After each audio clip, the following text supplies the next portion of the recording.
Hello and welcome to the excellence classes. Himanshu Mishra Mishra आपके अपने YouTube channel पर स्वागत करता हूं। दोस्तों, अभी CCRS की एग्ज़ाम जो कि 1 अगस्त को होने वाली है, उसी की जीके के नए वीडियो के साथ मैं पुनः आप लोगों के सामने उपस्थित हुआ हूँ।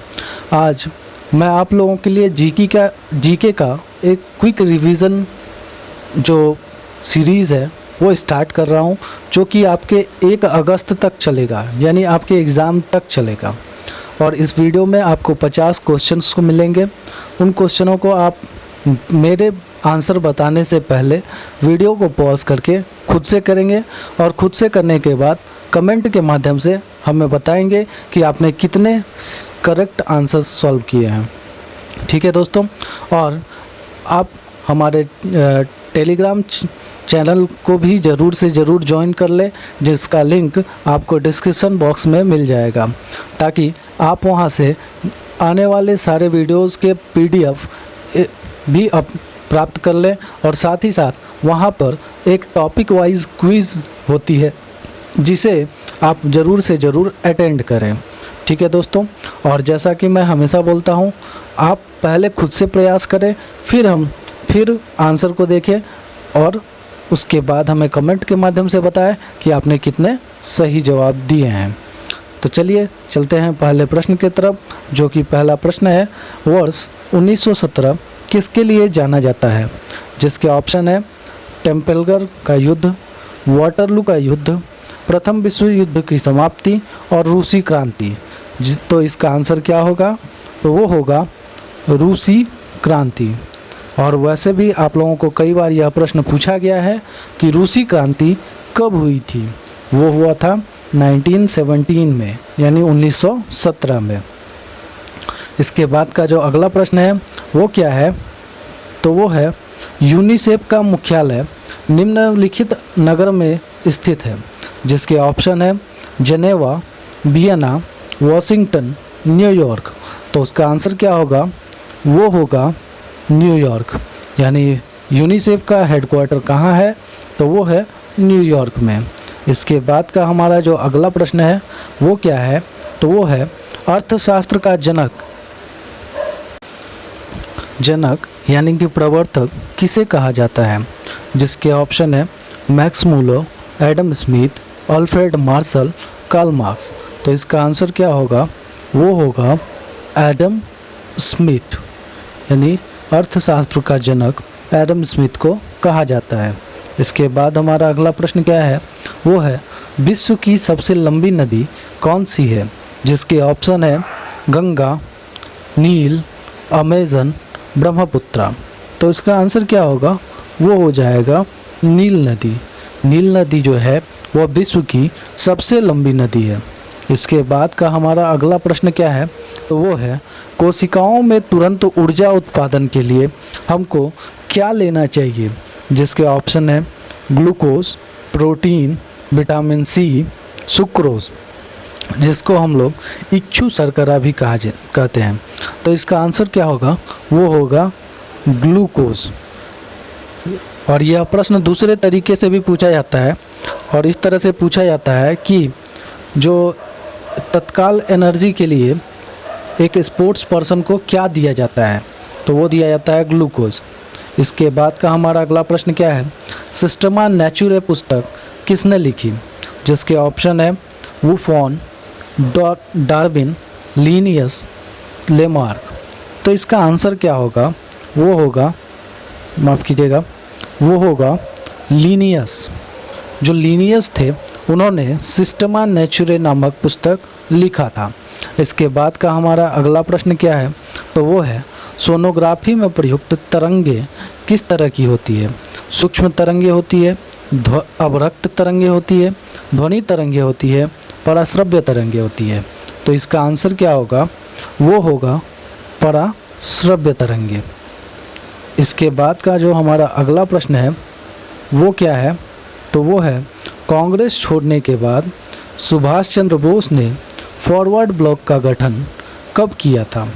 जिसके ऑप्शन है 1939 यानी कि 1939 में, 1938 में, 1940 में, 1943 में।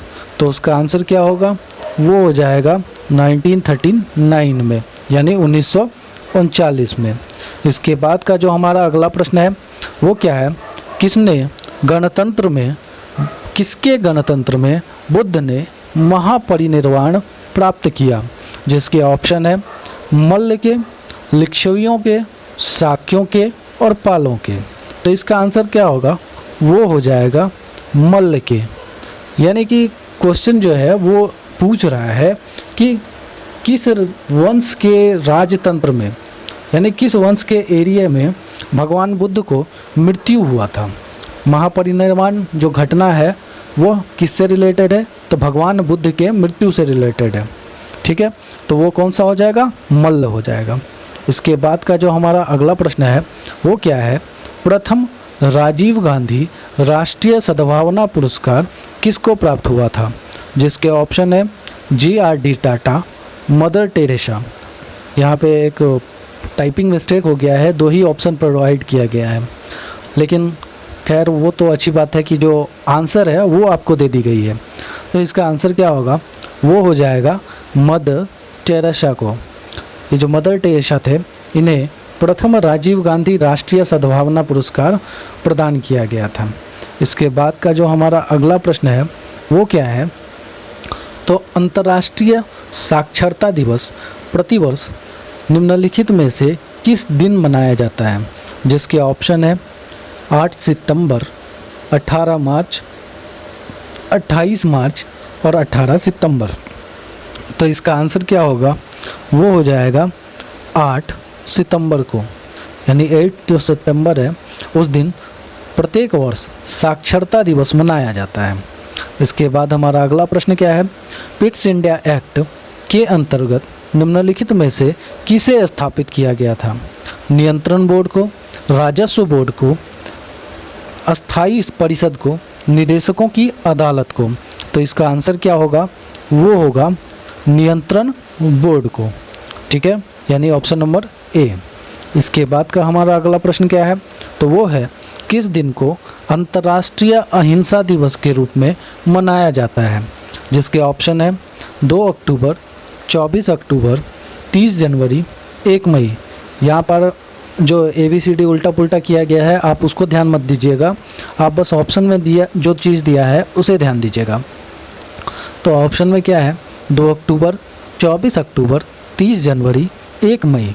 तो उसका आंसर क्या होगा, वो हो जाएगा 2 अक्टूबर, यानी 2 अक्टूबर को, जो कि गांधी जी का जन्म दिवस होता है, उस दिन अंतर्राष्ट्रीय अहिंसा दिवस मनाया जाता है।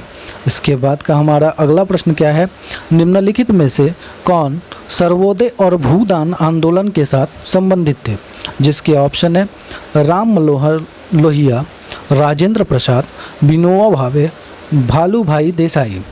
तो इसका आंसर क्या होगा, वो हो जाएगा विनोबा भावे। आप सभी को पता होगा कि विनोबा भावे जी जो थे वो सर्वोदय आंदोलन से एवं भूदान आंदोलन से रिलेटेड व्यक्ति हैं। इसके बाद का हमारा अगला प्रश्न है, हिंदू पैट्रियट का संपादक निम्नलिखित में से कौन था? जिसके ऑप्शन है अरविंदो घोष, शिशिर कुमार घोष, राजशेखर बसु, हरीशचंद्र मुखर्जी। तो इसका आंसर क्या होगा, वो हो जाएगा हरीशचंद्र मुखर्जी। ठीक है दोस्तों, इसके बाद का हमारा अगला प्रश्न क्या है, दिल्ली सल्तनत की एकमात्र महिला शासक कौन बनी थी? जिसके ऑप्शन दिए गए हैं मेहरुनिसा, मुमताज महल, सुल्ताना रजिया, इनमें से कोई नहीं। तो आप सभी लोगों को पता है कि जो दिल्ली सल्तनत की एकमात्र महिला शासिका है उनका नाम है रजिया सुल्ताना, यानी सुल्ताना रजिया। इसके बाद का हमारा अगला प्रश्न क्या है, तो वो है निम्नलिखित में से कौन सा राष्ट्रीय उद्यान अरण्य या फिर अरण्य राजस्थान में नहीं है? जिसके ऑप्शन दिए गए हैं सरिस्का राष्ट्रीय उद्यान, सांबर वन्य जीव अभयारण्य, राजाजी राष्ट्रीय उद्यान, रणथंभौर राष्ट्रीय उद्यान।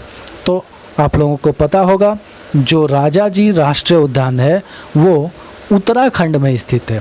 बाकी जो सरिस्का राष्ट्रीय उद्यान है, सांबर वन्य जीव अभयारण्य है और रणथंभौर राष्ट्रीय उद्यान है, यह राजस्थान राज्य में स्थित है। इसके बाद का हमारा अगला प्रश्न क्या है, जब ग्रेनाइट की चट्टानों का कायांतरण यानी जब वो परिवर्तित होते हैं तो चेंज होकर कौन सा स्टोन में कन्वर्ट होते हैं, जिसके ऑप्शन दिए गए हैं फेल्सफर, नीस, क्वार्ट्जाइट और संगमरमर। तो इसका आंसर क्या होगा, वो हो जाएगा नीस। ठीक है दोस्तों, इसके बाद का हमारा अगला प्रश्न क्या है, संविधान का कौन सा संशोधन राजनीतिक दल बदल से संबंधित है, जिसके ऑप्शन है 50वां, 52वां यानी 50th, और उसके बाद 52nd अमेंडमेंट, 32nd अमेंडमेंट यानी 32वां, उसके बाद 44th अमेंडमेंट। तो वो कौन सा हो जाएगा, वो होगा 52nd यानी 52वां संविधान संशोधन जो है वो भारत के राजनीतिक दल बदल संबंधित है। इसके बाद का हमारा अगला प्रश्न क्या है, तो वो है पंपास चारागाह कहाँ पाया जाता है, जिसके ऑप्शन है साइबेरिया, उत्तरी अमेरिका, दक्षिणी अमेरिका, भारत। तो इसका आंसर क्या होगा, वो हो जाएगा दक्षिण अमेरिका यानी साउथ अमेरिका का जो घास का मैदान होता है उसको पंपास कहा जाता है।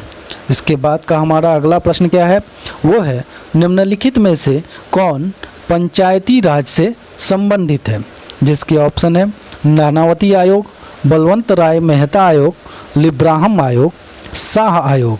तो इसका आंसर क्या होगा, वो हो जाएगा बलवंत राय मेहता समिति।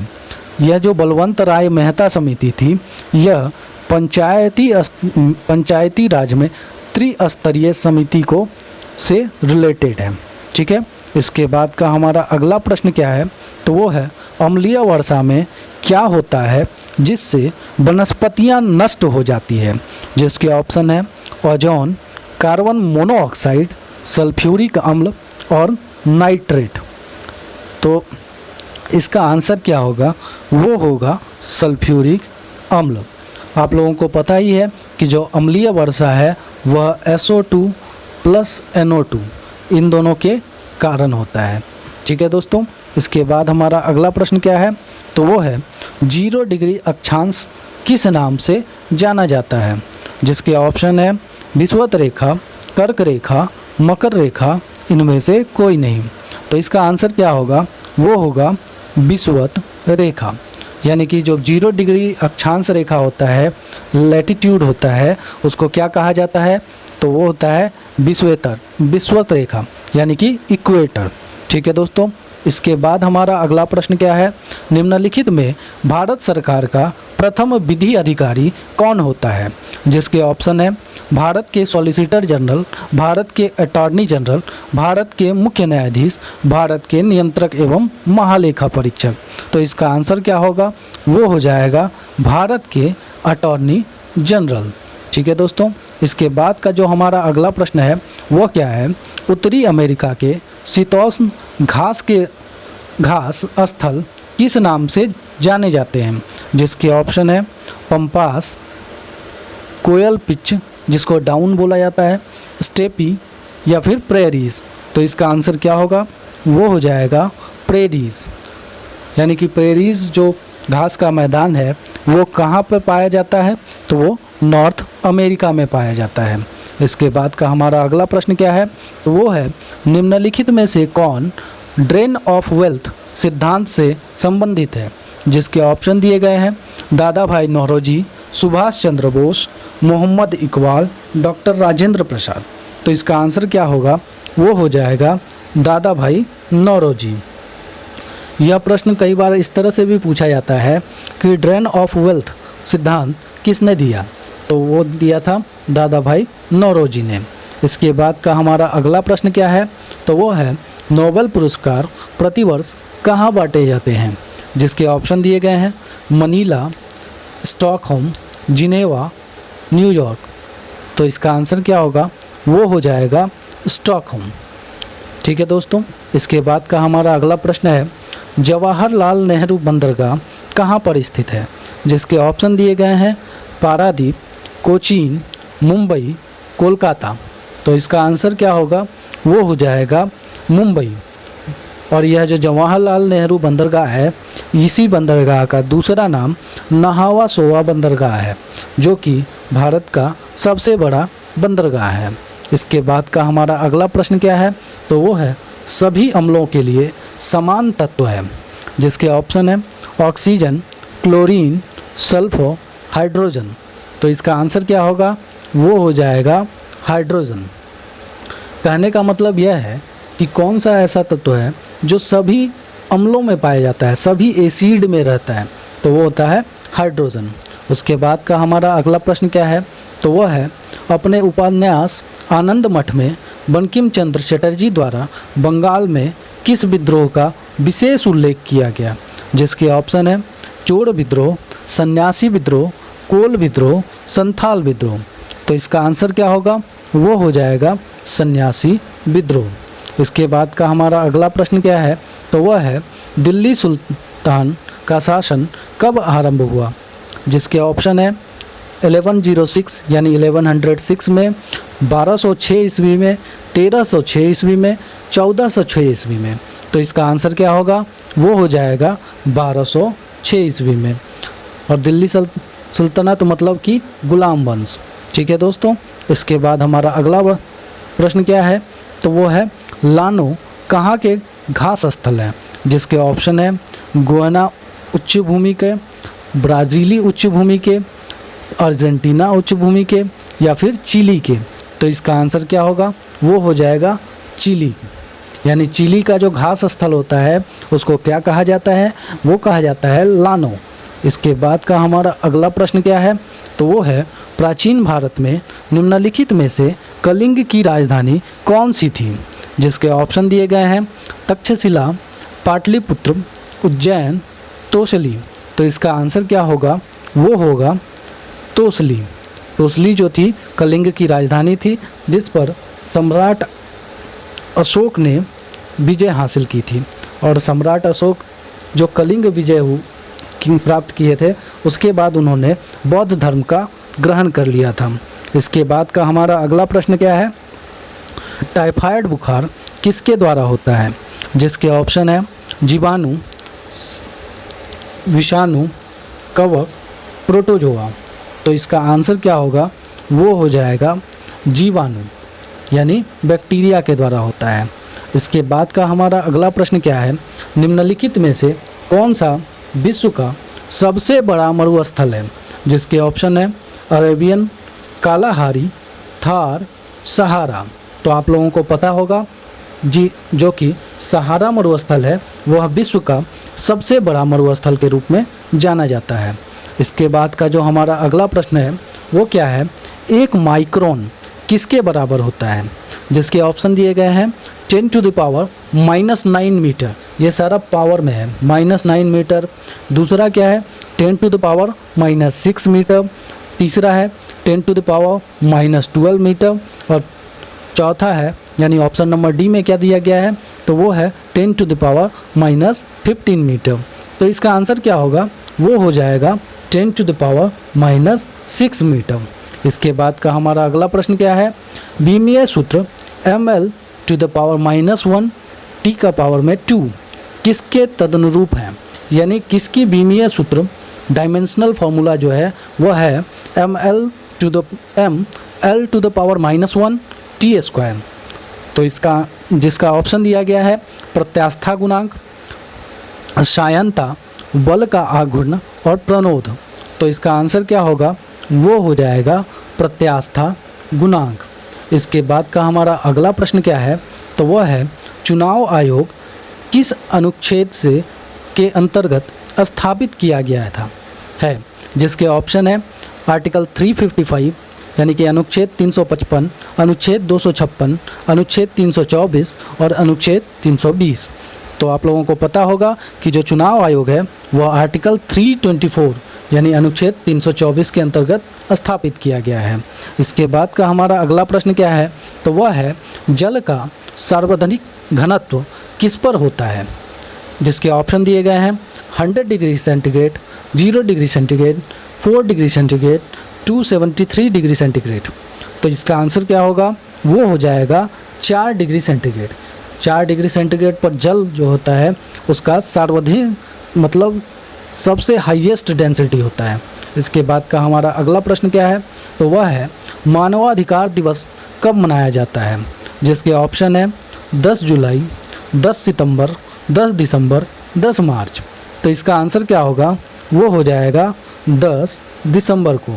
इसके बाद का हमारा अगला प्रश्न क्या है, तो वह है भारत माता नामक प्रसिद्ध पेंटिंग के चित्रकार कौन थे, जिसके ऑप्शन है गगनेंद्र नाथ टैगोर, अवनींद्र नाथ टैगोर, नंदन लाल बोस, जेमिनी रॉय। तो इसका आंसर क्या होगा, वो हो जाएगा अवनींद्र नाथ टैगोर। इसके बाद का हमारा अगला प्रश्न क्या है, तो वो है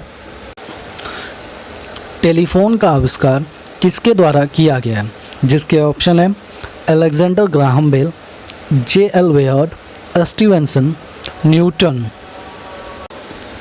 तो इसका आंसर क्या होगा, वो हो जाएगा अलेक्जेंडर ग्राहम बेल।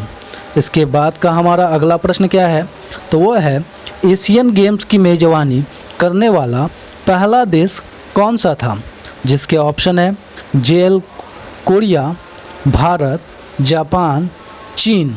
तो इसका आंसर क्या होगा, वो हो जाएगा भारत। इसके बाद का हमारा अगला प्रश्न क्या है, मुद्रास्फीति को रोकने के लिए कौन सा सरकार द्वारा किया जाने वाला एक उपाय नहीं है, जिसके ऑप्शन है उपभोग में बढ़ोतरी, उत्पादन में वृद्धि, घाटा वित्तीयन में कमी, काराधन के उपाय। तो इसका आंसर क्या होगा, वो होगा उपभोग में बढ़ोतरी। यह उपाय सरकार द्वारा नहीं किया जाता है। इसके बाद का हमारा अगला प्रश्न क्या है, विद्युत चुंबक के रूप में सामान्यतः किस धातु का उपयोग होता है, यानी इलेक्ट्रॉनिक मैग्नेट बनाने के लिए किस धातु यानी कि एलिमेंट का यूज़ होता है, जिसके ऑप्शन है लोहा, कोबाल्ट, निकल। तो इसका आंसर क्या होगा, वो हो जाएगा लोहा। इसके बाद का हमारा अगला प्रश्न क्या है, वो है सिखों के धार्मिक स्थल के में निम्न में से कौन सा स्थल भारत में नहीं है, जिसके ऑप्शन है ननकाना साहिब, नांदेड़, पाउटा साहिब, केसगढ़ साहिब। तो इसका आंसर क्या होगा, वो हो जाएगा ननकाना साहिब। और यह ननकाना साहिब कहाँ है, तो वो है पाकिस्तान में। इसके बाद का हमारा अगला प्रश्न क्या है, एक्स किरणें किस प्रकार की तरंगे हैं, जिसके ऑप्शन है अनुदैर्ध्य, अनुप्रस्थ, विद्युत चुंबकीय, प्रत्यास्थ। तो इसका आंसर क्या होगा, वो होगा विद्युत चुंबकीय यानी इलेक्ट्रोमैग्नेटिक। इसके बाद का हमारा अगला प्रश्न क्या है, तो वह है भारत के संविधान के किस भाग में कल्याणकारी राज्य की अवधारणा शामिल है, जिसके ऑप्शन है संविधान की प्रस्तावना में, मूलभूत अधिकारों में, राज्य के नीति निर्देशक तत्वों में, संविधान के चौथे तत्वों में। तो इसका आंसर क्या होगा, वो हो जाएगा राज्य के नीति निर्देशक तत्वों में। इसके बाद का जो हमारा अगला प्रश्न है वो क्या है, भारत में सरकार की संसदीय प्रणाली कहाँ से ग्रहण की गई है, जिसके ऑप्शन दिए गए हैं अमेरिकी संविधान, रूसी संविधान, ब्रिटिश संविधान और स्विस संविधान। तो इसका आंसर क्या होगा, वो हो जाएगा ब्रिटिश संविधान। इसके बाद का हमारा अगला प्रश्न क्या है, तो वो है निम्न में से कौन सी भाषा भारतीय संविधान की 8वीं अनुसूची में उल्लेखित नहीं है, जिसके ऑप्शन है संस्कृत, सिंधी, नेपाली, अंग्रेजी। तो इसका आंसर क्या होगा, वो हो जाएगा अंग्रेजी। इसके बाद का हमारा अगला प्रश्न क्या है, तो वह है ट्राटियम किसका समस्थानिक है, जिसके ऑप्शन है ऑक्सीजन, हाइड्रोजन, फास्फोरस, नाइट्रोजन। तो इसका आंसर क्या होगा, वो हो जाएगा हाइड्रोजन। ठीक है दोस्तों, आज के लिए बस इतना ही। अगली वीडियो में नए प्रश्नों के साथ आप लोगों के सामने उपस्थित होंगे। तब तक के लिए धन्यवाद। अगर आपको यह वीडियो पसंद आई हो तो आप हमारे चैनल को लाइक करें, इस वीडियो को लाइक करें। अगर आप चैनल पर नए हो तो हमारे चैनल को सब्सक्राइब करें।